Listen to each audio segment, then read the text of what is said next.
Утврдување на откупна цена на оризот пред жетвата и итна исплата на ветените интервентни 5 денари за килограм ориз побараа повторно оризопроизводителите од истокот, блокирајќи ја едната коловозна лента кај Облешево.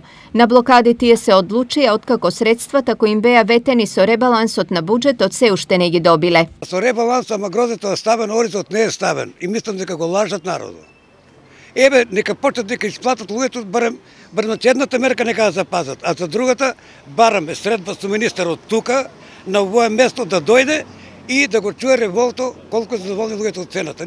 2017 година кампањата на СДСМ беше следната: штом ке дојдеме на власт, 25 со 50 белио.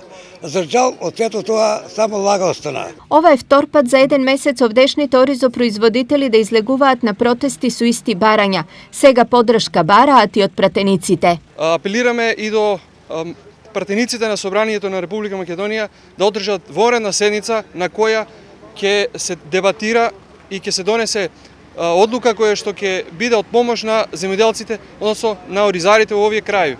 Освен од државата, оризопроизводителите тврдат дека се изманипулирани и од откупувачите. Процесот на производство на бел ориз од арпа бил на нивна штета. Кога го лушат нашиот ориз, нашата арпа, искачат 35 до 40% ориз, а 40% уфак. А во уфако има 20% ориз, што они го после повраќат и го мешат, тоа сам видел со очи, го мешат и го уфако продават заедно како ориз. А тука го оризот кај нас уфако го купуваат 10-11 динара, а сам слушал дека таа во Чешка го носили со 34 динара, 35 динара. Во моментов под ориз во овој дел на државата се околу 4000 хектари. Производителите се категорични дека доколку не ги добијат ветените 5 денари и договор за откупна цена, жетва годината воопшто и ќе нема. Во колку?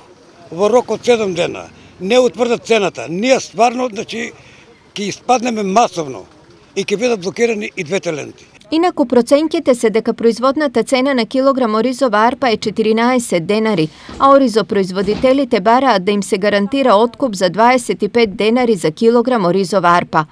Од Министерството за земјоделство пак информираат дека ветените пари земјоделците ќе ги добијат, но оние за интервентните 5 денари. Со ребалансот на буџетот предвидени се повеќе средства за финансиска поддршка во земјоделството. Дел од средствата кои ќе се обезбедат со ребалансот се и за исплата на средствата за дополнителните мерки. Државата ја следи состојбата на терен, во која се наоѓаат земјоделците. Веќе од средина на август преку Агенцијата за финансиска поддршка во земјоделството и руралниот развој почна исплатата на дополнителните мерки, а ќе продолжи и во наредниот период. Стои во одговорот од Министерството.